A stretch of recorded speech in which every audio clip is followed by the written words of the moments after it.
तो असा विभाग आहे की जिथे शिक्षणाची काही गंधच नाहीये, की शिक्षण, शाळा ह्याबद्दल काही आयडियाच नाहीये. तर मग त्या विभागामध्ये शाळांमध्ये मुलं पाठवायला रेडी होणं ही खूप मोठी गोष्ट आहे. म्हणजे त्यावेळेला अगोदरच ठरवलं होतं की ज्यावेळेला आपण नोकरीला वगैरे लागू त्यावेळेला आपल्या नोकरीतून जी काही आपल्याला कमाई मिळेल त्याच्यातून आपण एक छोटासा हिस्सा जे गरजू असतात त्यांच्यासाठी आपण देऊया.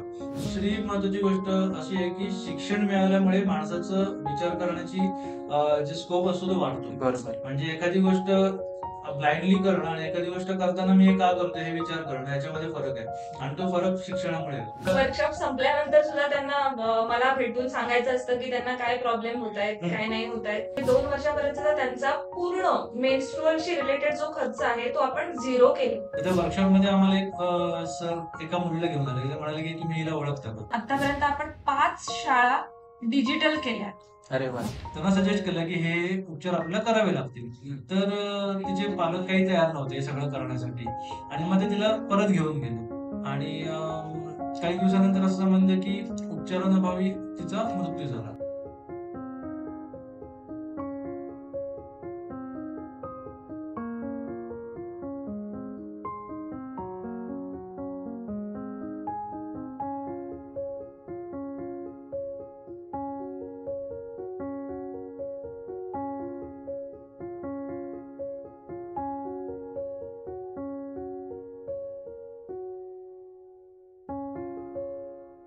नमस्कार.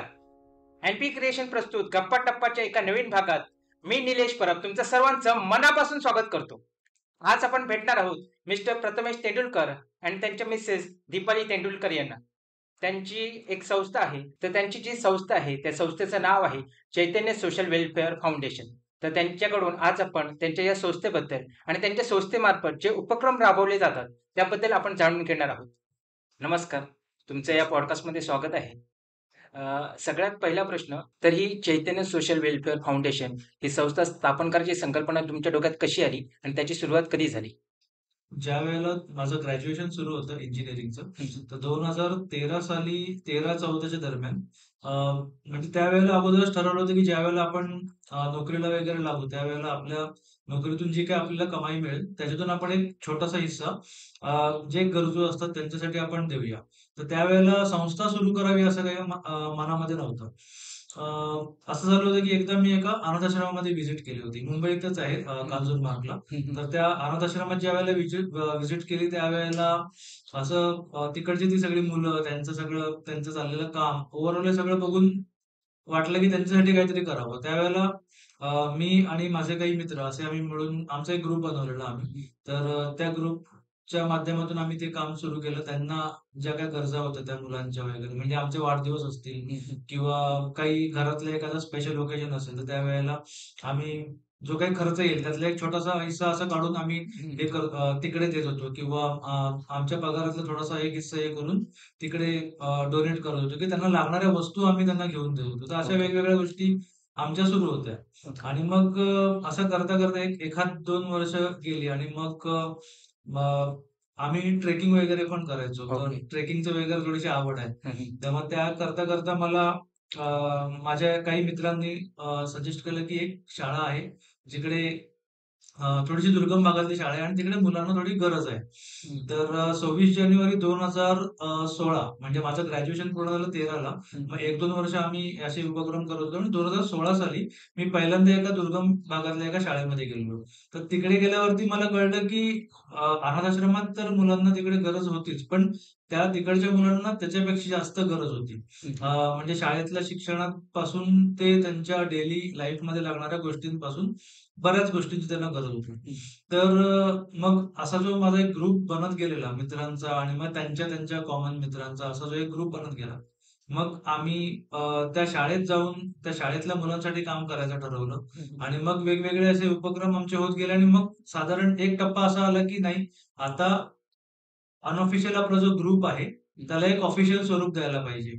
आणि कारण कसं होतं, की माझ्यावरती विश्वास ठेवून बरेच जण डोनेशन्स द्यायचे. ओके. पण ज्यावेळेला आपल्याला काही मोठं काम करायचं असतं, त्यावेळेला आपल्याला फंडिंग सुद्धा मोठ्या प्रमाणावर लागतं. बरोबर. आणि मग त्यासाठी मग आम्ही चैतन्य आमच्या त्या ग्रुपचं नाव सुद्धा चैतन्य मित्र मंडळ होतं. ओके. चैतन्य हे नाव ठेवण्यामागची सुद्धा एक गोष्ट अशी आहे, की पहिल्यांदा आम्ही ज्यावेळेला त्या एका अनाथ आश्रमात गेलो, त्यावेळेला एक सगळ्यांना एक काहीतरी वेगळंच फील झालं आणि एक चैतन्य म्हणतो तर असं फील झालं. म्हणून आम्ही आमच्या ग्रुपचं नाव चैतन्य मित्र मंडळ असं ठेवलं होतं आणि त्यानंतर ज्यावेळेला आमचं एन-जी-ओ स्थापन करायची वेळ आली, त्यावेळेला मग त्याचं नाव चैतन्य सोशल वेलफेअर फाउंडेशन असं एक त्याचं नाव ठेवून मग ऑफिशियल ॲज अ एन-जी-ओ म्हणून आमची सुरुवात झाली. ओके. मग ती शाळा कुठे होती? ही शाळा आहे पालघर जिल्ह्यामध्ये. ॲक्चुअली बघायला गेलं तर पालघर जिल्ह्यामध्ये आहे. पण अ, अ, वाशिम स्टेशनवरून साधारण एक 2 ते 3 तास प्रवास केल्यानंतर एकदम आतमध्ये रावतेपाडा म्हणून एक छोटंसं गाव आहे. छोटंसं गाव पण नाही म्हणणार, एक पाडा आहे. हार्डली काही एक कुटुंबांचा असा मिळून. तर तिकडे एक श्री प्रगट विघ्नेश माध्यमिक विद्यालय म्हणून ती शाळा आहे. तर ती शाळा सुरू झाली होती एका मंदिरामध्ये ओके. आणि मग ते शिक्षक सुद्धा आमच्यासारखेच जवळपासच्या विद्यार्थ्यांना शिकवण्यासाठी म्हणून त्यांनी जे शिकलेले विद्यार्थी होते तिकडचे त्यांनी येऊन सुरू केलेली शाळा होती. ओके. आणि मग नंतर मंदिरात भरणारे वर्ग, मग समोर एक शाळा व त्यांना जागा मिळाली आणि तिकडे मग वर्ग वगैरे त्यांचे सुरू झाले. तर अच्छा. अशी ती शाळा सुरू झाली आणि मग त्या शाळेमध्ये आमचाही एक छोटासा वाटा आम्ही मदतीचा देत गेलो. Okay, okay. मग तुमची ही संस्था स्थापन करण्यामागे तुमचे काय उद्दिष्ट होती? सगळ्यात महत्त्वाचं म्हणजे आपण शहरामध्ये राहतो हं. मुंबईमध्ये किंवा ठाणे, डोंबिवली या भागामध्ये. हं. तर आपल्या ज्या दैनंदिन गरजा आहेत त्या वेगळ्या आहेत बरोबर. आणि आपल्या इकडच्या मुलांच्या दैनंदिन गरजा वेगळ्या असतात. आणि ज्यावेळेला आम्ही त्या विभागात गेलो म्हणजे आपल्या इकडच्या जर लहान मुलांना विचारलं, की "तुला काय गिफ्ट पाहिजे?" तर ते बोलतील, की "मला शूज पाहिजे." एखाद्या ब्रँडेड कंपनीचं नाव घेतील, की "मला ह्याचे शूज पाहिजेत किंवा ते घड्याळ पाहिजे किंवा अजून काय व्हॉटएव्हर खेळणी वगैरे पाहिजे तर सांगतील." पण तुम्ही जर त्या भागामध्ये गेला आणि त्यांना त्यांच्या तर त्या बेसिक नीडच पूर्ण झालेल्या नाहीयेत. तर मग ते ह्या गोष्टींकडे वळलेलेच नाहीयेत. हं, हं. मग उद्दिष्ट असं होतं, की पहिलं म्हणजे त्यांना व्यवस्थित शिक्षण मिळालं पाहिजे. मी सांगेन त्याच्यावरती म्हणजे आपण जसं-जसं पुढे-पुढे बोलत जाऊ त्यावेळेला ते शैक्षणिक विषय वगैरे त्यावेळेला मी बोलेन. ओके. पण बेसिक उद्देश हा होता, की मुलांचं शिक्षण. कारण जर शिक्षण पूर्ण नाही झालं, हं. तर मग त्यांना व्यवस्थित अर्निंग होणार नाही त्यांचं बरोबर. आणि अर्निंग नाही झालं, तर मग पुढे तीच सायकल रिपीट होत राहते. बरोबर. त्यामुळे शिक्षण हा एक महत्त्वाचा बेस होता आमच्या एन-जी-ओचा. शिक्षण हे फाउंडेशन आहे. एकदा शिक्षण एज्युकेशन चांगलं असेल, तर ती मुलं स्वतःच्या पायावरती उभी राहू शकतात किंवा त्यांना बऱ्याच गोष्टी समजू शकतात. शिक्षण बरोबर. ही एक फंडामेंटल गरज आहे आणि बरोबर. ती तुम्ही तुमच्या संस्थेमार्फत पुरवता ही खूपच चांगली गोष्ट बरोबर. आहे. आणि दुसरी महत्त्वाची गोष्ट अशी आहे, की शिक्षण मिळाल्यामुळे माणसाचं विचार करण्याची जे स्कोप असतो तो वाढतो. बरोबर. म्हणजे एखादी गोष्ट ब्लाइंडली करणं आणि एखादी गोष्ट करताना मी हे का करतोय हे विचार करणं याच्यामध्ये फरक आहे आणि तो फरक शिक्षणामुळे आहे. बरोबर, बरोबर. आणि शिक्षण नसेल तर खूप फसवणूक पण होती. म्हणजे जो हो. अनपढ माणूस आहे त्याला कोणीही फसवून जातो. हो. त्यामुळे बेसिक एज्युकेशन हे खूप गरजेचंच आहे आणि ते प्रत्येकाला मिळालंच पाहिजे. बरोबर. तर अशी तुम्ही हे उपक्रम राबवता. याचसोबत अजून कोणते-कोणते उपक्रम तुम्ही तुमच्या संस्थेमार्फत राबवता? त्याचं उत्तर आय थिंक दीपाली जास्त सांगेल. येस. हां. प्रथमेश सर आत्ताच म्हणाले, की मूलभूत गरजा त्यांच्या पूर्ण व्हायला पाहिजेत. त्याच्याशीच रिलेटेड आमचे उपक्रम आहेत. तर ते उपक्रम आपले 3 टप्प्यामध्ये चालतात. अ, पहिलं म्हणजे शैक्षणिक, हं. एज्युकेशनशी रिलेटेड. दुसरं म्हणजे आरोग्यविषयक उपक्रम आणि तिसरं म्हणजे आपत्ती, नैसर्गिक आपत्ती जेव्हा-जेव्हा महाराष्ट्रावर येते, तेव्हा-तेव्हा आपल्या आपल्या चैतन्यातर्फे त्यांना मदत केली जाते. हं. तर सगळ्यात पहिलं म्हणजे शैक्षणिक उपक्रमांमध्ये तर पहिलं येतं की स्कूल किट डोनेशन ड्राईव्ह. हं, हं. दुसरा येतो की डिजिटल शाळा. हं. या नावावरूनच तुम्हाला समजलं असेल की काय त्याचं स्वरूप असू शकतं. आणि तिसरा उपक्रम आहे एक वही एक पेन.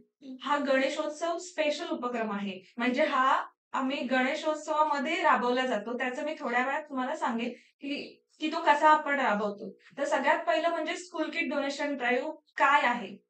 तर ही जी अंडर प्रिव्हिलेज स्टुडंट्स आहेत किंवा हे दुर्गम भागातील विद्यार्थी आहेत, त्यांना शाळेमध्ये पुस्तकं मिळतात. हं. पण बाकीच्या ज्या गोष्टी आहेत, शैक्षणिक साहित्य आहे, पाटी, पेन्सिल, वह्या, अजून ज्या गोष्टी लागतात शाळेत जाण्यासाठी त्या त्यांना मिळत नाहीत. त्यामुळे त्यांचे आई-वडील ह्यासाठी खर्च करत नाहीत किंवा तयार होत नाहीत त्यांना शाळेत पाठवायला. हं. मग मग ते हा विचार करतात, की त्यांना मी स्वतःबरोबरच कामाला घेऊन जाईल. तिथे कुठेतरी ₹50 मिळतील. तर ही एक कुठेतरी गोष्ट आम्हाला थांबवायची होती. त्यामुळे स्कूल किट डोनेशन ड्राईव्ह हा उपक्रम आम्ही सुरू केला. तर त्या स्कूल किटमध्ये पूर्ण वर्षभराला जेवढं अकॅडमिक इयरला पुरेल एवढं साहित्य असतं आणि गेल्या वर्षी आम्ही असे स्कूल किटच्या माध्यमातून 900 विद्यार्थ्यांपर्यंत पोहोचलोय आणि यावर्षी आमचा 1000 विद्यार्थ्यांपर्यंत पोहोचायचा विचार आहे आणि तो नक्कीच पूर्ण होईल. दुसरा आपला उपक्रम आहे तो डिजिटल शाळा. तर या नावामध्येच सगळं तुम्हाला समजून आलं असेल. तर डिजिटल शाळेमध्ये आपण कॉम्प्युटर लॅबचा सेटअप तर मुलांना देतो. कारण शहरातील विद्यार्थ्यांना कॉम्प्युटरचं नॉलेज असतं. पण दुर्गम भागातील विद्यार्थी कुठेतरी या गोष्टीमध्ये मागे राहतात. तर ती एक नीड त्यांची आपण पूर्ण करतो. दुसरं म्हणजे डिजिटल शाळेमध्ये सुंदरमचे ई-क्लासेस असतील. तर या माध्यमातून म्हणजे जे आपण लिहितो किंवा वाचतो ते जास्त लक्षात राहत नाही. पण जे बघतो किंवा ऐकतो ते सगळ्यात जास्त लक्षात राहतं. बरोबर. त्यामुळे या गोष्टीचा अकॅडमिक इयरमध्ये सुद्धा आपल्याला फायदा झालेला आहे. तर ही आहे आपली डिजिटल शाळा. त्यानंतर तिसरा जो एज्युकेशनमध्ये उपक्रम आहे तो एक वही एक पेन. हा गणेशोत्सव स्पेशल उपक्रम आहे आमचा. तर आपण काय करतो गणेशोत्सवामध्ये ज्यांच्या घरी गणपतीची स्थापना होते, तर त्यांना आपण एक आवाहन करतो, की जे तुमच्या घरी गणपतीच्या दर्शनाला येतात, तर त्यांनी फळं किंवा फुलं ते घेऊन येतातच. पण त्याबरोबर त्यांना आपण असं आवाहन करतो, की त्याचसोबत एक वही आणि एक पेन घेऊन या. ओके.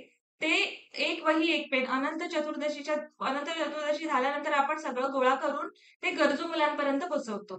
की ज्यावेळेला एक वही एक पेन हा उपक्रम ज्यावेळेला सुरू झाला होता, हं. तर त्यावेळेला सगळ्यात पहिल्या वर्षी आम्ही ज्यावेळेला हा उपक्रमाची संकल्पना केली, तर ज्या लोकांच्या घरी गणपतीचं आगमन होतं, नुसते तेच नाही, तर ज्यांच्या घरी गणपती बाप्पाचं आगमन होत नाही, पण म्हणजे आता कसं आहे की आपण मुंबईत राहतो, तर काही माझ्या गावी गणपती येतो.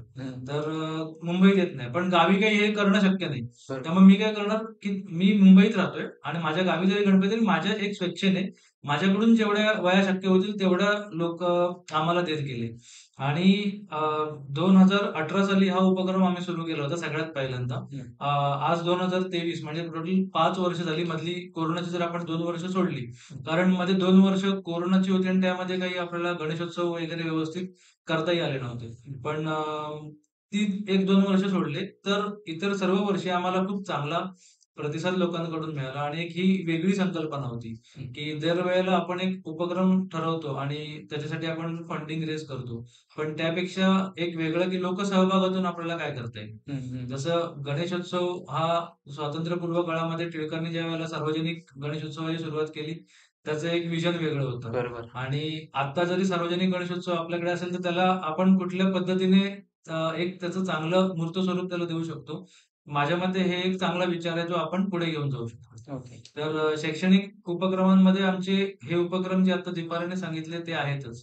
आणि त्या व्यतिरिक्त आमचे आरोग्यविषयक उपक्रम आहेत. तर आरोग्यविषयक जो उपक्रम आहे त्यामध्ये सगळ्यात महत्त्वाचा उपक्रम आहे तो प्रोजेक्ट महा. तर प्रोजेक्ट महा म्हणजे menstrual health and hygiene awareness campaign. तर नावातच आहे की menstrual health and hygiene awareness campaign. याचा अर्थ ज्या दुर्गम शाळांमध्ये आम्ही जात होतो, त्या शाळांमध्ये जाताना आम्हाला बऱ्याच गोष्टी निदर्शनास आल्या. जसं की तिकडच्या ज्यांना मासिक पाळी येते अशा ज्या मुली होत्या वयात आलेल्या, त्यांना जर ज्यावेळेला मासिक पाळी येते त्यावेळेला त्या सडनली त्यांच्यामध्ये शाळा ड्रॉप होणं किंवा शाळेतून निघून जाणं, कोणालाही काही न सांगता, असे बरेचसे गैरसमज असणं, अशा बऱ्याच गोष्टी होत्या, ज्या शिक्षकांकडून आम्हाला कळल्या होत्या. ओके. तर त्यांचं असं म्हणणं होतं, की तुम्ही जर काही समजावू शकलात मुलींना किंवा काही सांगू शकलात तर चांगलं राहील. तर मग आम्ही एक वर्कशॉपच सेट केला त्या रिलेटेड. आम्ही काय करतो, की शाळेत जातो, मुलींसाठी एक 2 तासाचा एक वर्कशॉप आहे.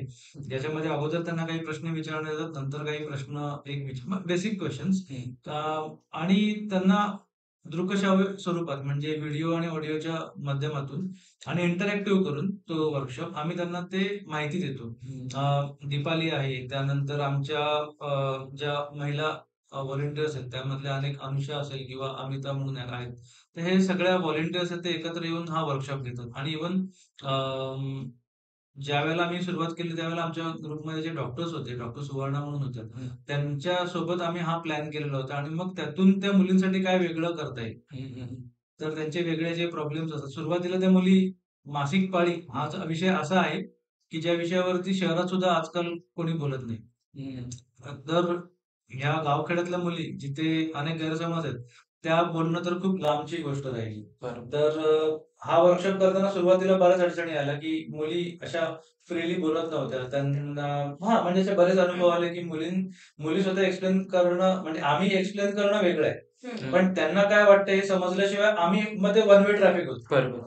ते टू वे असलं पाहिजे. बरोबर. तर ते होत नव्हतं. हं. तर मग त्यावेळेला असं व्हायचं, की ठीक आहे सुरुवातीला नाही म्हणजे सुरुवातीला बऱ्याच अडचणी आल्या. पण हळू जसे-जसे आज 3-3, 4-4 महिन्यानंतर आम्ही जेव्हा त्या शाळांमध्ये असे वर्कशॉप घेत राहिलो स्वतः माहितीमध्ये. आमच्याशी बोलायचं असतं. एक्झॅक्टली. अच्छा. मग की त्या वर्कशॉप संपल्यानंतर सुद्धा त्यांना मला भेटून सांगायचं असतं की त्यांना काय प्रॉब्लेम होत आहेत, हं. काय नाही होत आहेत. सो हा एक बदल घडून आलाय आणि आतापर्यंत आपण 2000 पेक्षा जास्त विद्यार्थिनींपर्यंत किंवा महिलांपर्यंत दुर्गम भागातील पोहोचलेलो आहोत. आणि आपण त्यांना त्यासोबतच एक मेन्स्ट्रुअल हायजीन किट देतो.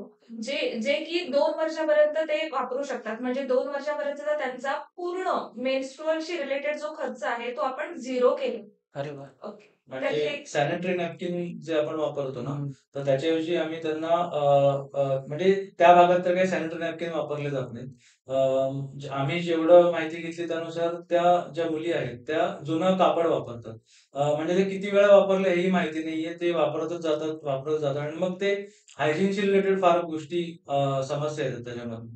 तर मग त्या समस्येवर तोडगा काय म्हणजे सॅनिटरी नॅपकिन देणं ही अ, काय म्हणतो आपण टेम्पररी गोष्ट आहे. पण त्याच्यावरती एक फर्म सोल्युशन असणं गरजेचं आहे. मग आम्ही ऑलरेडी ते कपडा वापरतच आहेत. ऑलरेडी ते कपडा वापरतच आहेत. त्यामुळे आम्ही काय करतो, की रियुजेबल सॅनिटरी नॅपकिन त्यांना प्रोव्हाईड केले, जे पूर्णपणे बायोडिग्रेडेबल आहेत ओके. आणि लॅब टेस्टेड आहेत 2 वर्षांसाठी. अच्छा. जे त्यामुळे कसं होतं, की ऑलरेडी कपडा वापरत असल्यामुळे ते फॅमिलिअर आहेत त्या गोष्टीसाठी. त्यामुळे त्यांना काही नवीन वापरायचं नाही. आम्ही त्यांना काही नवीन इंट्रोड्यूस करत नाहीये. तेच आहे. फक्त थोड्या हायजिनिक वेमध्ये त्यांना समजावून सांगतो, की ह्याचं काळजी कशी घ्यायची, ओके. काय म्हणतो आपण त्याला वॉश कसं त्यानंतर सुकवून कसे वापरायचे याचे सगळे प्रॉपर त्यांना ट्रेनिंग हायजीनच्या देतो. दृष्टीने त्यांना ती पूर्ण आपण माहिती देतो. त्यामुळे ते इझिली ते वापरू शकतात आणि दुसरी गोष्ट म्हणजे प्रदूषण होत नाही. सिंगल यूज सॅनिटरी नॅपकिनमध्ये जे प्रदूषण होतं, तर त्याला कुठेतरी आळा घालण्याचा आपण यामध्ये प्रयत्न केला. ओके. तर दुसरा जो आपला उपक्रम आहे, आता हा झाला प्रोजेक्ट महा. तर दुसरा जो आपला उपक्रम आहे तो आहे आपण मेडिकल कॅम्प्स करतो. तर मेडिकल कॅम्प्समध्ये काय करतो आपण, की बेसिकली मुलांमध्ये काय कमी आहे किंवा त्यांचा BMI चेक केला जातो किंवा हिमोग्लोबिन जर कमी असेल तर ते चेक केलं जातं. आयर्न डेफिशियन्सी आहे का? तर ते आपण त्यामध्ये चेक करतो आणि दुसरी गोष्ट म्हणजे बऱ्याच वेळा असं कळून येतं, की हिमोग्लोबिनची डेफिशियन्सी आहे. मग यावरती उपाय काय? तर त्याच्याशी जोडून आपला एक दुसरा उपक्रम आहे. त्याचं नाव आहे हंगर फ्री क्लासरूम. हं, हं, हं. हंगर फ्री क्लासरूममध्ये काय आपण करतो, की शाळेमध्ये मुलांना मध्यान्ह भोजन मिळतंच. हं. पण रात्री जे मुलं जेवतात, त्यानंतर मध्यान्ह भोजन किती वाजता असतं? दुपारी. हं. दुपारी 1 ते 1:30 याच्यामध्ये असतं. पण रात्री मुलं जेवतात आणि सकाळी ते घरातून निघून शाळेत येतात. पण यामध्ये ते काही खात नाहीत. जरी त्यांनी काही खाल्लं, तर रात्री उरलेला शिळा भात, जो तिखट मीठ टाकून ते खाऊन येतात. अदरवाईज काहीच खाऊन येत नाहीत, उपाशीपोटी येतात. मग शाळेमध्ये आल्यावर चक्कर येणं, अभ्यासात लक्ष नसणं, पोटात दुखणं, अशा यासारख्या बऱ्याच समस्या होत्या. मग यावरती उपाय काय? मग आम्ही आमच्या डॉक्टरशी डिस्कस केलं. जे आमच्या NGOमध्ये आहेत. तर त्यावर असं कळलं, की त्यांना जेव्हा ते शाळेत येतात ना, त्यांना तेव्हा त्यांचं पोट भरलेलं असलं पाहिजे. हं, हं. ओके. दुसरी गोष्ट म्हणजे ते प्रोटीन युक्त सुद्धा असलं पाहिजे. त्यामधून त्यांना आयर्न पण मिळालं पाहिजे. सो या सगळ्या गोष्टी आपण सुरू केल्या. तर त्यामध्ये गूळ चणे असेल, खजूर असेल किंवा केळी असतील, असे न्यूट्रिएंट फूड त्यांना द्यायला सुरुवात केली. आणि हे सगळं फूड दिल्यानंतर सुद्धा आपण 6-6 महिन्यांनी, दर 6-6 महिन्यांनी आपण मेडिकल चेकअप कॅम्प करतो.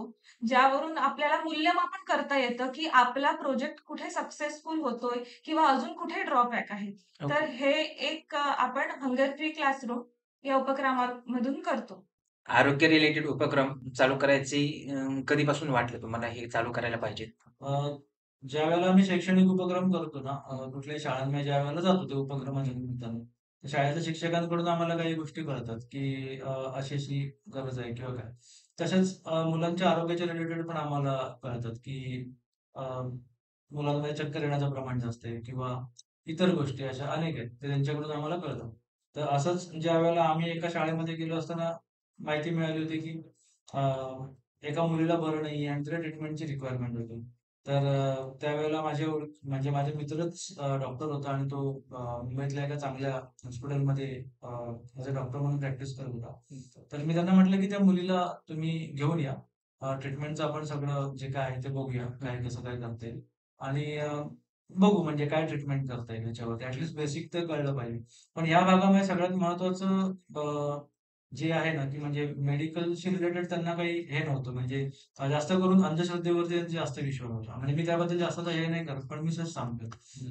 मग त्या मुलीला ज्यावेळेला मुंबईत आणलं हॉस्पिटलमध्ये आणि डॉक्टरांनी त्याच्यावरती त्यांना सजेस्ट केलं, की हे उपचार आपल्याला करावे लागतील. तर तिचे पालक काही तयार नव्हते हे सगळं करण्यासाठी आणि मग ते तिला परत घेऊन गेले आणि काही दिवसानंतर असं समजलं, की उपचारांअभावी तिचा मृत्यू झाला. तर मग अशा गोष्टी होत्या, की शाळेतले सगळे शिक्षकही थोडेसे असे हे झाले होते, की "अरे, आपण एवढे प्रयत्न केले, पण काही होऊ शकलं नाही या सगळ्या गोष्टींचं." मग आणि त्यावेळेला अनायासे माझे जे सगळे मित्र होते, त्याच्यामध्ये बरेचसे जण डॉक्टर्स होते. तर त्यांच्याशी मी बोललो, की हे आपण कसं करू शकतो? म्हणजे तोपर्यंत मेडिकल या ह्याच्यामध्ये आम्ही कुठले उपक्रम केले नव्हते. 15-16 ची नाही. गोष्ट सांगताय. 18-19 ची गोष्ट. साधारण ही 2018 च्या दरम्यानची गोष्ट आहे. कारण 2016 साली पहिल्यांदा आम्ही गेलो होतो तिकडे शाळेत. 2018 ची गोष्ट आहे ही. तर त्यावेळेला आम्ही सगळ्यात पहिल्यांदा त्या शाळेमध्ये मेडिकल कॅम्प केला होता आणि माझे जे डॉक्टर मित्र होते त्यांना सोबत घेतलं होतं. त्यांचे जे काही मित्र होते, जे एम-बी-बी-एस झालेले डॉक्टर्स आहेत, त्यांच्यासोबत आम्ही पहिल्यांदा तिथे शाळेमध्ये मेडिकल कॅम्प केला. तर मेडिकल कॅम्प करण्याचा हेतू एवढाच होता, की डॉक्टर काय असतात आणि एखादा आजार झाल्यावरती अ, गोळ्या घेऊनही आपलं किंवा बेसिकली प्रॉपर मेडिकेशनने आपलं तब्येत सुधारू शकते. हे त्या मुलांपर्यंत मेसेज पोहोचवायचा होता. तर आम्ही जेव्हा पहिला मेडिकल कॅम्प केला त्यावेळेला हार्डली एक 20-25च मुलं आली होती. 2018 साली वगैरे. त्यावेळेला शाळेचा पट 100च्या आसपास वगैरे होता. म्हणजे विचार करतो मी 100च्या आसपासचा पट आणि 25-30च मुलं फक्त आली होती. म्हणजे हार्डली आमचा मेडिकल कॅम्प 1 ते 2 तासामध्ये वगैरे संपला होता त्यावेळेला. आणि ठीक आहे. आम्ही नंतर ते एक सातत्य ठेवलं त्या गोष्टीमध्ये, की आम्ही दर एक 3 किंवा 4 महिन्याच्या अंतराने आम्ही तो मेडिकल कॅम्प करत गेलो शाळेमध्ये. 30चे मग 70, 80, 100 अशी मुलं यायला लागली. आणि एक सांगायची गोष्ट अशी, की ज्यावेळेला एका मेडिकल कॅम्पमध्ये त्यांचे शाळेतले विद्यार्थी नाही, तर शाळेतले त्यांचे पालक वगैरे सुद्धा सगळे आले होते, की आम्हाला बरं नाहीये, आम्हाला म्हणजे हे होतंय, ते होतंय दाखवण्यासाठी. तर त्यावेळेला असं म्हणजे आता नंतर असा बदल झाला, की जे सुरुवातीला काहीच करायला रेडी नव्हते, ते आज कुठलाही जर त्यांना त्रास झाला, तर पहिले शाळेत शिक्षकांकडे येऊन मुलं ते सांगतात, की मला इथे लागलंय, मला इथे दुखतंय किंवा मला हे होतंय. मग शाळेतले शिक्षक जर त्यांच्या ओळखीत जे डॉक्टर्स आहेत किंवा काय, त्यांच्यापर्यंत त्यांना घेऊन जातात किंवा जर अगदीच काही मोठी गरज असेल, तर मग ते आम्हाला संपर्क साधतात किंवा आमच्या ओळखीतले जे काही आम्ही ते आमच्या ग्रुपमधले जे आमच्या एन-जी-ओमधले जे डॉक्टर्स आहेत, त्यांचे त्यांना नंबर्स देऊन ठेवले आहेत, की तुम्ही डायरेक्टली त्यांना फोन करू शकता. तर मग त्यांना डायरेक्टली फोन करतात आणि मग पुढची ट्रीटमेंट वगैरे त्या मुलांची वगैरे होऊ शकते. पण सांगायचं एवढंच, की कुठलाही उपक्रम हा एक उपक्रम करता आम्हाला ती रिक्वायरमेंट समजली. बरोबर. आणि मग तो उपक्रम सुरू झाला.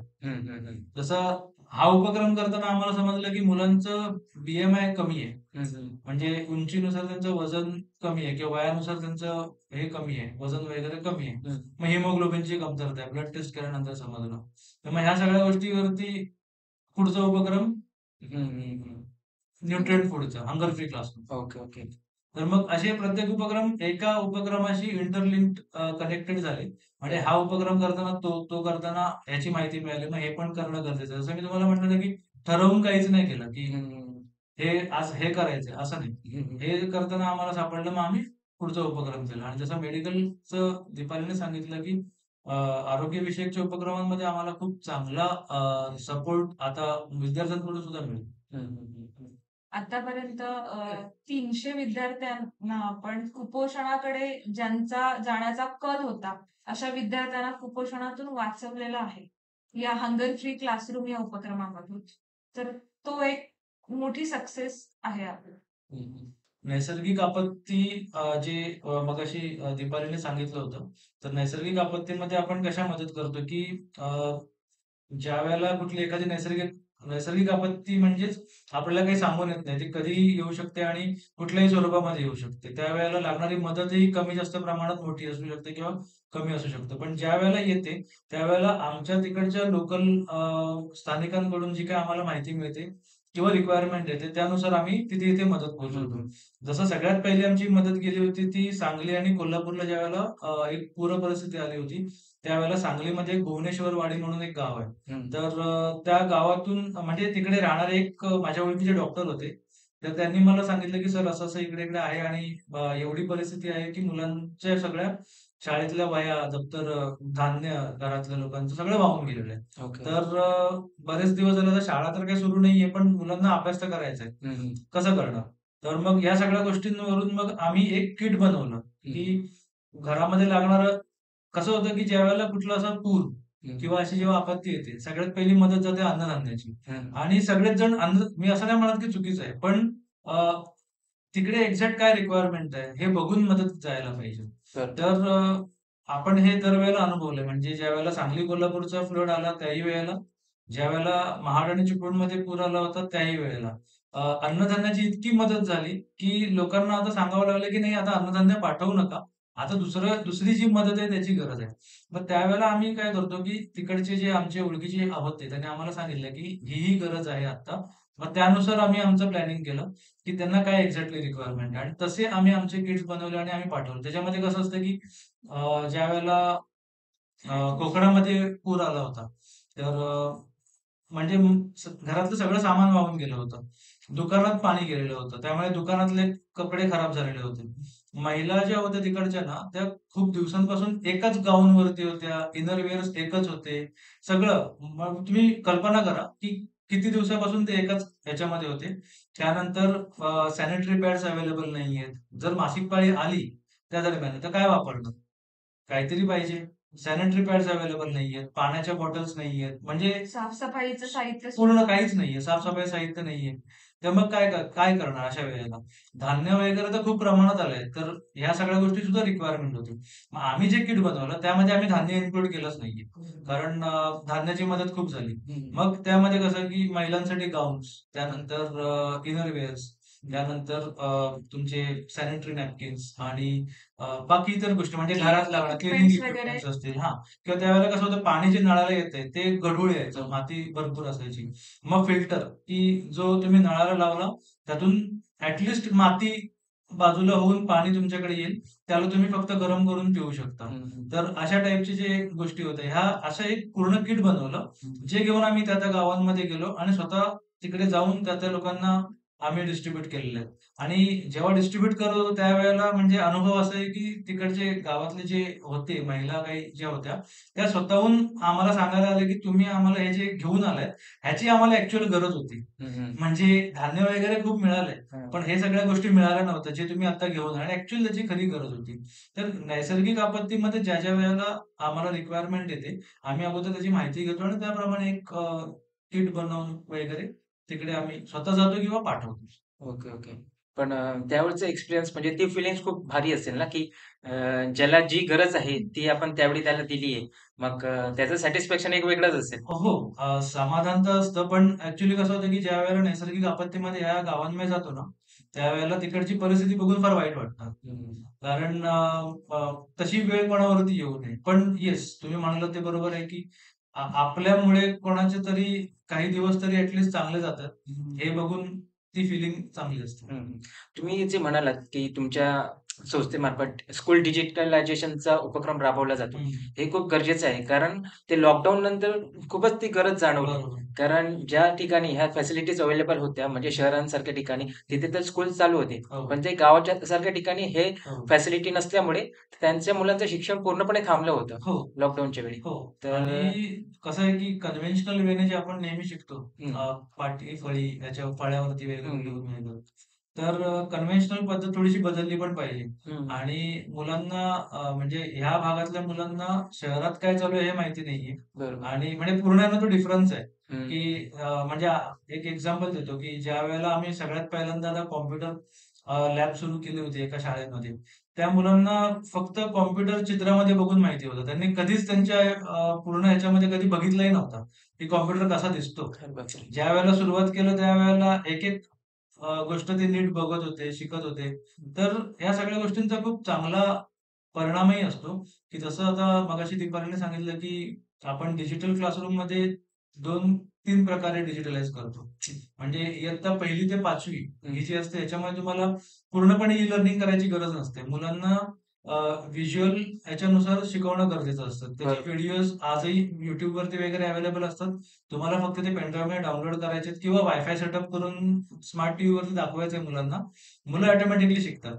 आणि जेवढं आपण वाचून जेवढं लक्षात राहत नाही, तेवढं जास्त आपण बघितल्यावरती राहतं. म्हणजे हा आपला सगळ्यांचा पर्सनल एक्सपिरियन्स हो, पण आहे, हो, की हो. मूव्हीज वगैरे बघतो आपण जास्त हो. लक्षात लक्षात राहतं. लक्षात तिथं राहतं. वाचायला सांगितलं तर काही होणार नाही हां. आपल्याला. आणि वाचून ॲक्चुअली काही कन्सेप्ट आपल्याला समजत पण नाही. पण ज्यावेळी आपण त्या व्हिडिओच्या फॉर्ममध्ये बघतो ना, त्यावेळी ते लक्षात येतात, की अरे ते असं आहे आणि ते एक्झॅक्ट. कमी वेळात ते समजतं. म्हणजे मी एक लेक्चर बसलो होतो ज्यावेळेला आम्ही एका शाळेमध्ये पूर्ण डिजिटलाइज केली ती इयत्ता 6वी पासून 10वी पर्यंत. हं, तिकडे कॉम्प्युटर लॅब पण आहे. हं, तिकडे होम रिवाइज सोल्युशन्सचं एक ई-लर्निंग प्लॅटफॉर्म आहे. हं. ज्याच्यामध्ये त्यांना सगळे विषय म्हणजे अ, इयत्ता 6वी ते 10वीच्या सिलेबसमध्ये जेवढे विषय आहेत, तेवढे सगळे विषय तुम्हाला डिजिटल पद्धतीने शिकवले जातात. अरे वाह! तर मी भूगोलचा विषय ते सर भूगोलचा क्लास घेत होते. हं, तर मी म्हटलं एक बघूया तरी की कसं शिकवलं जातं म्हणून आम्ही बसलो होतो मागे. हं, हं. तर ते शिकवत होते आणि नेमका त्यांनी तो सुरू केलेला विषय होता ते उत्तर वाहिनी नद्या आणि दक्षिण वाहिनी नद्या वगैरे. ज्यावेळेला मी शाळेमध्ये होतो त्यावेळेला मला ते उत्तर वाहिनी नद्या आणि दक्षिण वाहिनी नद्या काही फरक माहिती नव्हता. एवढा हां, काही म्हणजे ठीक आहे ते वाचल्यानंतर हां. पाठ करून पेपरमध्ये मार्क मिळाले होते. पण ते कन्सेप्ट बऱ्याच गोष्टी असतात त्यावेळेला क्लिअर नाही. क्लिअर. तर त्या कन्सेप्ट त्या व्हिडिओच्या माध्यमातून म्हणजे कुठून नदी सुरू होते, कुठल्या महासागराला जाऊन मिळते, ही ज्यावेळेला ती रेड लाईन किंवा ग्रीन लाईन ज्यावेळेला ती क्रिएट होऊन जशी त्या महासागराला मिळते, तर मुलांना देखील कळतं, की ही नदी कुठून सुरू झाली आणि कुठे जाऊन मिळाली. बरोबर, तर बरोबर. ह्या अशा कन्सेप्ट म्हणजे फक्त भूगोलच नाही, असे बरेच गणित आहे, सायन्स आहे. असे बरेचसे विषय आहेत, की जे जास्त ह्याच्यामध्ये बघितले आपण बघून शिकलो तर जास्त हं, हं. पद्धतीने चांगल्या पद्धतीने शिकता येतं. तुमच्या या उपक्रमांमध्ये शैक्षणिक क्षेत्रावरती तुमचा जास्त फोकस आहे. तर याच्या मागचं काय कारण आहे? शैक्षणिक क्षेत्रामध्ये जास्त फोकस आहे कारण एक 2021-22 ला एक रिपोर्ट आला होता. हां. तर त्या रिपोर्टनुसार भारतामध्ये हं. इयत्ता 1ली ते 5वी मध्ये म्हणजे प्रायमरी स्कूलमध्ये शाळा सोडणाऱ्या मुलांचं प्रमाण हे एव्हरेज 1.5% आहे ओके. भारतामध्ये. 6वी ते 8वी मध्ये तेच प्रमाण 3% आहे. साधारण म्हणतोय 3 ते 3.5% वरती आहे. पण तेच प्रमाण 9वी आणि 10वी मध्ये 12% वरती आहे. म्हणजे प्रत्येक 100 मुलांमधला 12 विद्यार्थी हे शाळा सोड. सोडतायत 9वी-10वी च्या वेळेला.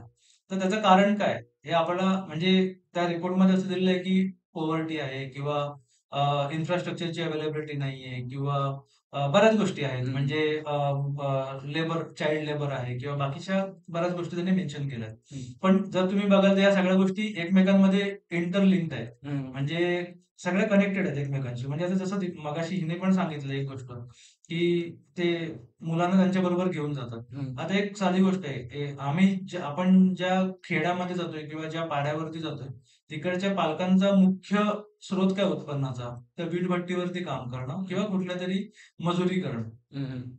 दिवसाला आणि ते लोकं डेली वेजेस आहेत. हं. दिवसाला त्यांना काही पगार मिळतो. म्हणजे ₹100 ₹150 वगैरे असा पगार मिळतो. हं. तर डेली वेजेसचं त्यांचं हातावर पोट असतं. तर ते काय करतात, आज मी गेलोय तिकडे ₹150-200 तो आणि त्याची बायको कमवते. मग थोडासा मुलगा मोठा झाल्यावरती किंवा मुलगी मोठी झाली, की पुन्हा ते त्याला घेऊन जातात त्या वीटभट्टीवरती हं. आणि त्याला शिकवतात. मग असं होतं, की त्यांना एक तर शिक्षणामध्ये काही इंटरेस्ट नसतो. शैक्षणिक याच्यामध्ये काही इंटरेस्ट नसतो. हं. त्यांना काय म्हणणं असतं, की मला ₹150 मिळतात, तर माझ्या मुलाला 50-100 मिळाले, तेवढीच एक मला हातभार लागला, हातभार लागला. पैसे हे बरोबर. करण्यासाठी. ह्या सगळ्या गोष्टी ज्यावेळेला सुरू असतात, हं. मग मुलाचं शिक्षण राहत नाही. मग ती कसं होतं, की ज्यावेळेला तो मोठा होतो, त्याची बायको आणि त्याचा मुलगा तो त्याला घेऊन जातो. बरोबर. तुम्ही बघाल ही सगळी चेन आहे. ही चेन कुठेतरी मध्ये आपल्याला ब्रेक करावी लागते. हं, हं. तर मग ही ब्रेक कशी होणार? तर सगळ्यात महत्त्वाचं आहे, की मुलांना शाळेमध्ये येण्यासाठी आणि पालकांना त्या मुलाला शाळेत पाठवण्यासाठी कुठेतरी उद्युक्त करावं लागतं आपल्याला. तर आता सगळ्यात महत्त्वाची गोष्ट तर ठीक आहे, त्यांच्यामध्ये इंटरेस्ट आहे शाळेत पाठवण्यासाठी. कारण शिक्षण फ्री आहे. गव्हर्नमेंटने 1ली ते 12वी पर्यंत सगळं शिक्षण फ्री केलेलं आहे. गव्हर्नमेंटच्या जिल्हा परिषद शाळा असतील किंवा कुठेही. हं. तर शिक्षण फ्रीमध्ये आहे. पण शिकताना जे वह्या लागतात, पेन्सिल लागतं, पेन, दप्तर ह्या सगळ्या ज्या गोष्टी लागतात, त्या आता फ्री नाहीये. त्या तुम्हाला विकतच घ्याव्या लागतात. बरोबर. तर मग कसं असतं की ठीक आहे, माझा इंटरेस्ट आहे शाळेत पाठवायला, पण त्यांच्याकडे हे साहित्य नाहीये. मग काय करणार? मग त्यावेळेला मग आम्ही काय करतो की एक किट बनवतो आणि मग स्कूल किटचा उपक्रमाचा इथे स्टार्ट झाला की शैक्षणिक साहित्य वाटप. मग आम्ही एक पूर्ण बॅग, त्याच्यामध्ये वर्षभर लागणाऱ्या वह्या, पेन्सिली, पेन, 10वीच्या मुलांना 9वी-10वीच्या मुलांसाठी geometry box, graph book, drawing book, colour, बऱ्याच गोष्टी त्या सगळ्या ऍड करतो आणि ते किट त्या मुलांना इयत्ता वाईज त्यांना डिस्ट्रीब्यूट करतो. त्यांचा एक प्रश्न मिटला की मुलाला मला शाळेत पाठवायचंय, पण माझ्याकडे साहित्य घ्यायला पैसे नाहीयेत. साहित्य आम्ही प्रोव्हाइड केलं. मुलं शाळेमध्ये यायला लागली, शिकायला लागली. दुसरं जे होतं की मुलांना शाळेत आल्यावरती थोडं म्हणजे आता समजा आपण इथे बसलोय. जर इथे असा जर कुबट वास येत असेल किंवा जर फ्लोरिंग चांगलं नसेल, तर इथे आपण इंटरव्ह्यू करू शकू का? नाही. म्हणजे कोणालाच तुम्हालाही घ्यायला आवडणार आणि मलाही द्यायला आवडणार नाही. तर सिंपल आहे. ज्या शाळेमध्ये आम्ही गेलो त्या शाळेमध्ये असं होतं की फ्लोरिंग खडबडीत आहे, पंखा नाहीये, लाईट नाहीये. मुलं शाळेमध्ये येऊन शिकणार काय? बरोबर. आणि आली तरी त्यांचं थोडं ना मन लागणार आहे. ते कुठेतरी बाहेरच जातील परत. बरोबर. तर आम्ही सगळ्यात पहिल्यांदा केलं तर शाळेतलं फ्लोरिंग व्यवस्थित केलं, कलरिंग केलं, अच्छा. पंखे अरेंजमेंट केली. कारण लाईट तर आहे, पण पंखा नाहीये. तर पंखा व्यवस्थित एक क्लासरूम सेटअप केली. मुलांना येऊन शाळेत शिकावं, ॲटलीस्ट बसावं. शिकावं तर पुढची गोष्ट, ॲटलीस्ट बसावं. एवढं तरी कम्फर्टेबल त्यांना केलं. मग हळू शिक्षणामधला त्यांचा इंटरेस्ट जसा वाढत गेला, तर मग पुढे डिजिटलाइज करणं, मग व्हिडिओच्या माध्यमातून शिकवणं, कन्व्हेन्शनल वे बदलून डिजिटलच्या माध्यमातून शिकवणं. मग असे एक टप्पे आम्ही गाठत गेलो. पण हा जो बदल आहे ना, तो असा एका दिवसातला नाहीये. आम्ही जसं म्हटलं 2016-17 साली मी पहिल्यांदा गेलेलो त्या शाळेमध्ये. 17 नंतर आज 2024 म्हणजे साधारण 7 ते 8 वर्ष झाली. तर या 7 वर्ष लागली आम्हाला हा बदल घडायला. कारण 7 वर्षापूर्वी त्या शाळेचा पट होता 50 आणि आज त्या शाळेचा पट आहे 150. अरे वाह! म्हणजे थोडंसं मागे-पुढे 4-5 विद्यार्थी, पण 150. तर तिप्पट झालाय 7 वर्षामध्ये. असं नाही म्हणणार की फक्त आमच्यामुळे झालंय. शिक्षकांची सगळ्यात जास्त मोठी मेहनत आहे. शिक्षक तसे शिकवणारे आहेत. पण मुलांना शाळेपर्यंत आणू शकतो. तर शाळेत त्यांना पाठवण्यासाठी काय वेगळ्या गोष्टी कराव्या लागतील, काय द्यावं लागेल, हे पुरवण्याचं काम जेव्हा इतर संस्थांच्या माध्यमातून होतं, त्यावेळेलाच ही चेन ब्रेक करू शकतो. आणि आज तो बदल आम्हाला दिसतोय की मुलं स्वतःहून शाळेमध्ये येतात. बरीच मुलं म्हणजे 10वी नंतर पुढे काय करायचं ह्याचा विचार करतात. म्हणजे ज्यावेळेला आम्ही त्या शाळांमध्ये जाऊन करिअर काउन्सिलिंगचे सेमिनार घेतो, तर त्यावेळेला मुलं स्वतःहून प्रश्न विचारतात की मला जर इथे हे करायचं असेल, तर मला काय करावं लागेल? मला जर इंजिनियर व्हायचं असेल तर मला काय? डॉक्टर व्हायचं असेल तर मला काय? काही मुलं तर स्पेसिफिक की मला नर्सिंग करायचंय.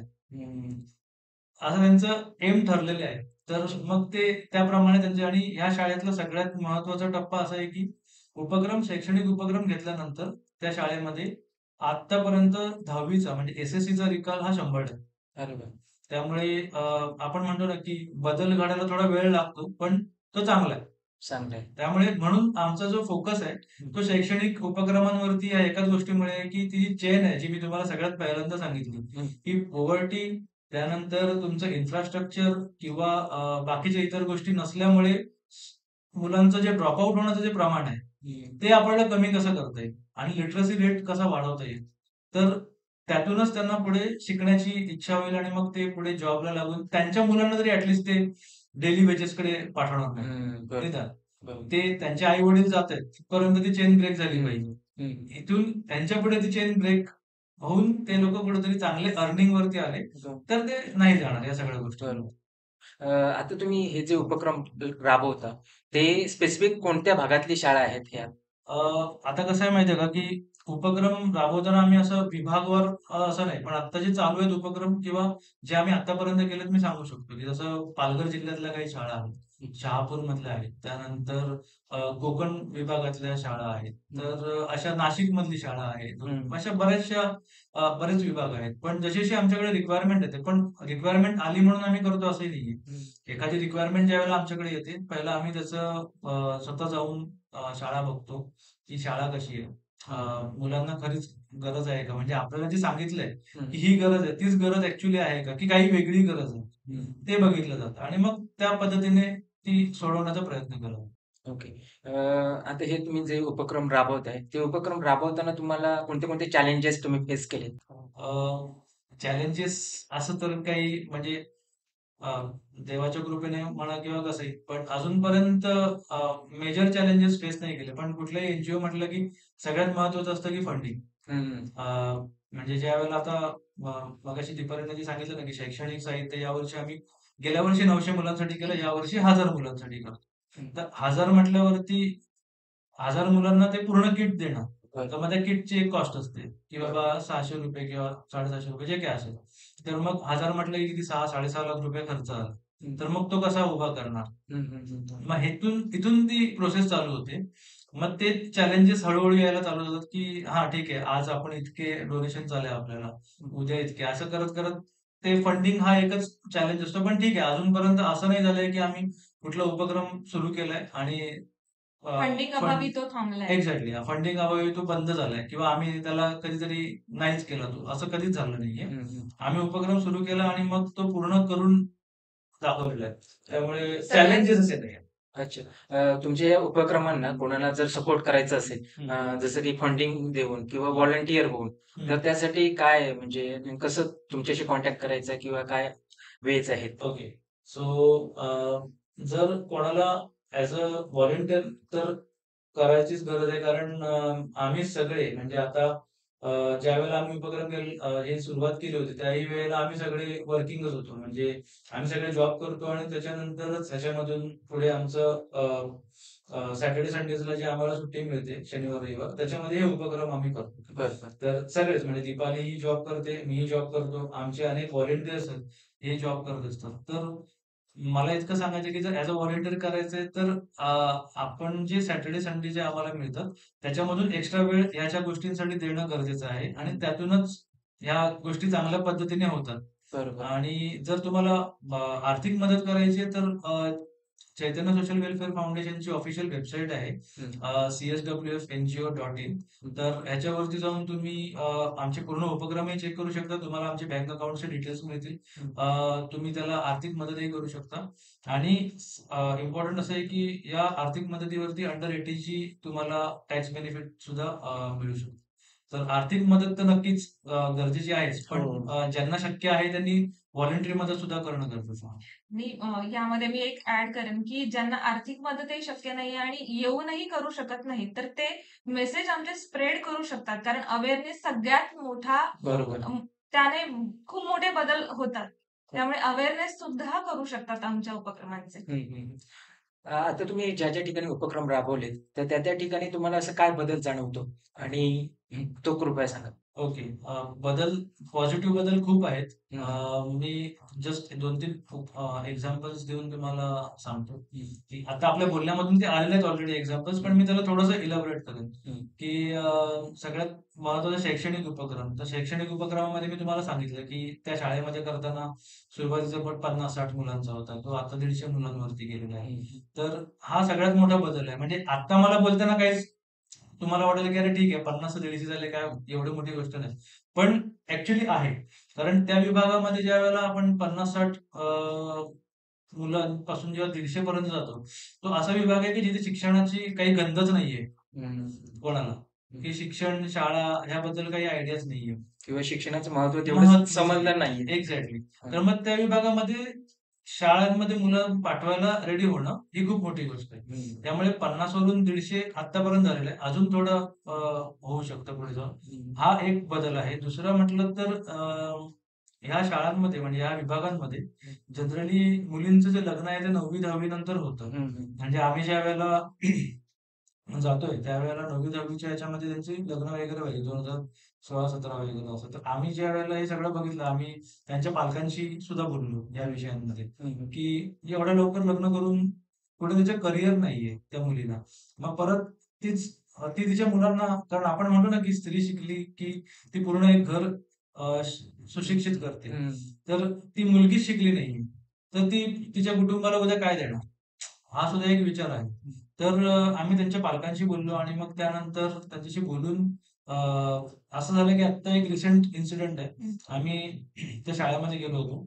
आमचा एक वर्कशॉप होता. तर त्या वर्कशॉपमध्ये आम्हाला एक सर एका मुलीला घेऊन आले. ते म्हणाले की "तुम्ही हिला ओळखता का?"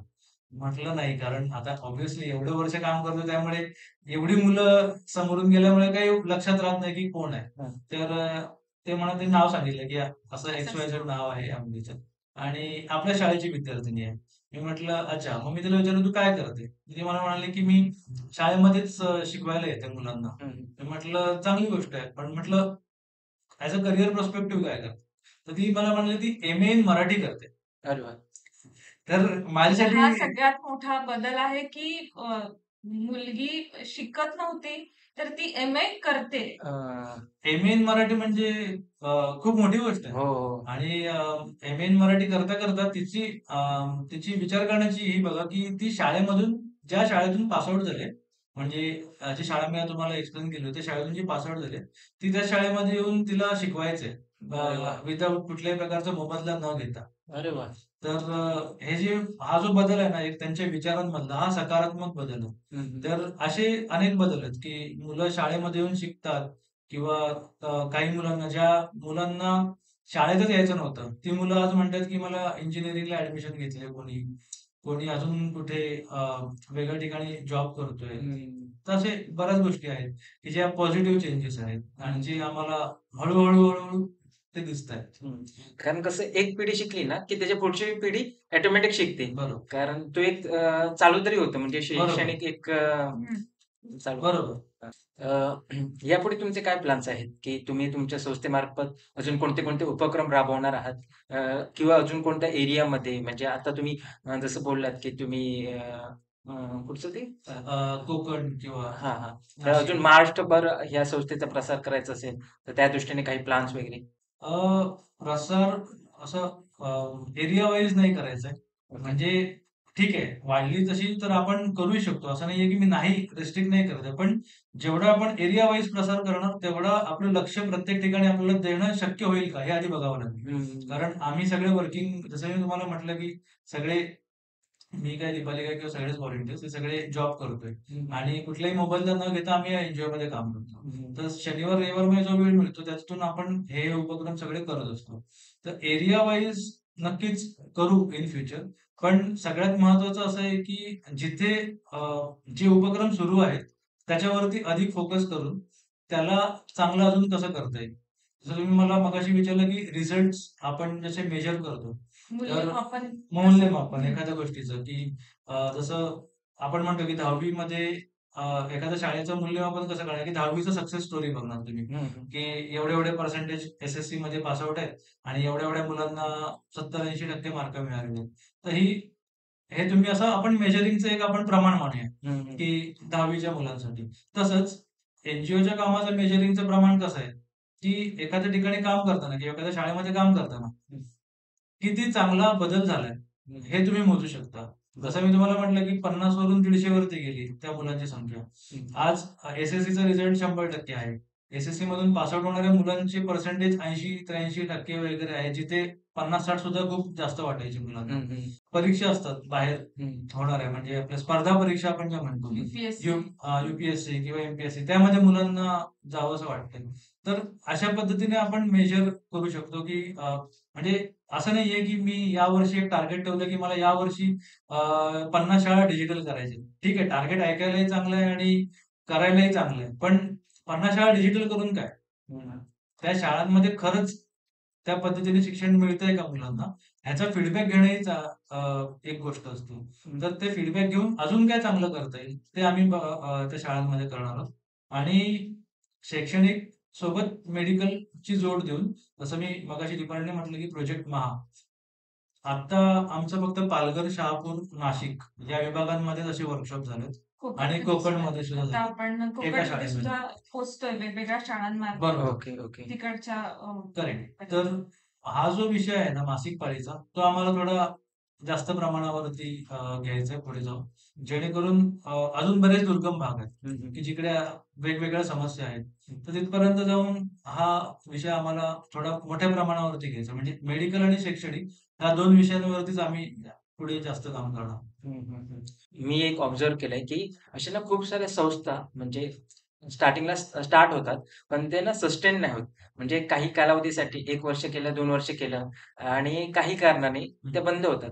म्हणजे त्याची काही कारण असते. पण तुम्ही एवढी वर्ष ते सस्टेन केलेत, म्हणजे एवढी वर्ष ते हे उपक्रम राबवतात. हम्म. तर ते कसं शक्य करताय तुम्ही?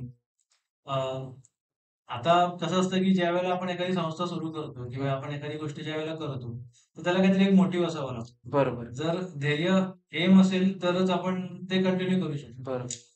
तुम्ही जे म्हणालात की काही लोक सुरू करतात आणि नंतर बंद करतात. हं, तो एम नसतो, त्यातून काहीतरी मिळवायचा हा हेतू असतो. बरोबर. त्यामुळे ते बंद होतात. हां, हां. आमचा एम ठरलेला आहे की आम्हाला हे काम करायचंच आहे. हं, की आणि गरज कधीच संपत नाही.